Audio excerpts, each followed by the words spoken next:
احمدشاه هفتمین و آخرین پادشاه دودمان قاجار بود که در سن 13 سالگی پادشاه شد. آغاز سلطنت احمدشاه برابر بود با جنگ جهانی اول و با اینکه ایران اعلام بی‌طرفی کرد ولی نتونست از شرایط جنگ جهانی استفاده کنه.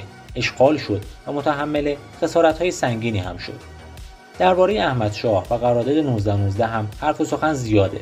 عده‌ای احمدشاه رو هم پیمان وطن فروشا میدونن و عده‌ای هم مثل مصدق اعتقاد دارن که احمدشاه قرارداد 1919 رو قبول نکرد و همین باعث شد از سلطنت کنار گذاشته بشه.